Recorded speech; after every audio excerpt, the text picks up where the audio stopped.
Assalamualaikum warahmatullahi wabarakatuh. Selamat pagi anak-anakku.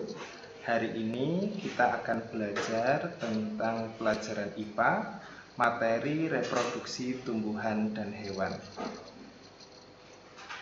Adapun materi yang akan kita pelajari meliputi reproduksi tumbuhan Angiospermae, yaitu cara vegetatif alami, vegetatif buatan, dan generatif. Selanjutnya, kita akan belajar tentang reproduksi hewan, meliputi cara vegetatif dan generatif.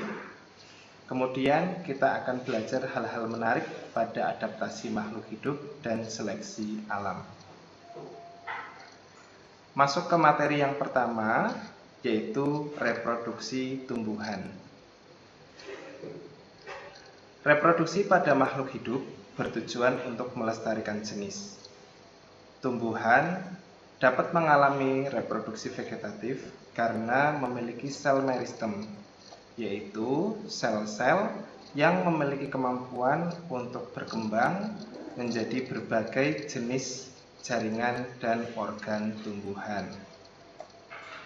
Reproduksi vegetatif pada tumbuhan dapat berlangsung tanpa campur tangan manusia, dikenal dengan vegetatif alami, dan dengan campur tangan manusia yang dikenal dengan vegetatif buatan.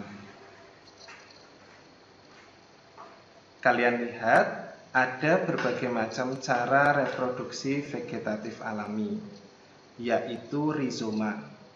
Nah, di sini kalian bisa melihat gambar dari tanaman jahe yang berkembang biak secara rizoma. Yang kedua yaitu stolon. Kamu lihat di sini ada gambar stroberi yang batangnya merambat di atas tanah, kemudian tumbuh menjadi individu baru, ada akar, batang, dan daun. Kemudian selanjutnya ada umbi lapis, contoh pada bawang, umbi batang, contoh pada kentang, umbi akar pada wortel, dan tunas adventif atau bagian tubuh daun tumbuhan yang menjadi individu baru. Ada yang tumbuh pada daun pada tanaman cocor bebek, dan ada yang tumbuh pada batang, contohnya pada pisang dan bambu. Tumbuhan juga dapat berkembang biak secara reproduksi vegetatif buatan yang dibantu dengan campur tangan manusia. Contohnya yaitu cangkok pada tanaman mangga, kelengkeng, dan rambutan. Ada pula tanaman yang dikembangbiakan dengan cara merunduk, yaitu menimbun cabang atau ranting ke tanah, kemudian tumbuh menjadi individu baru.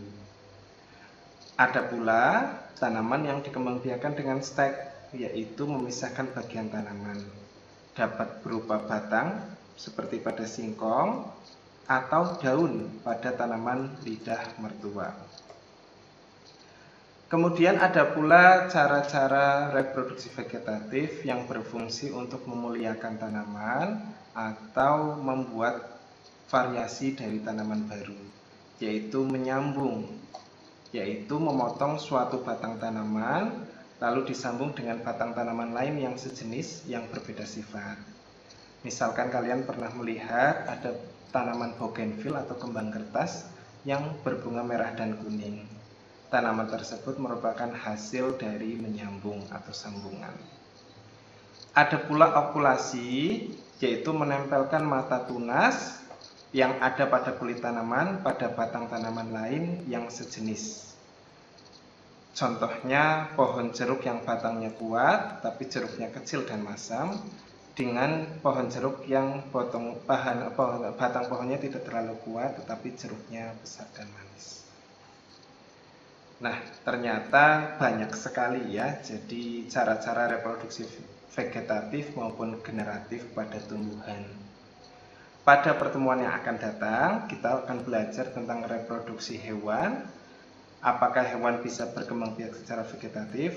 Nah, kita akan simak pada minggu berikutnya. Terima kasih anak-anakku atas perhatiannya. Assalamualaikum warahmatullahi wabarakatuh.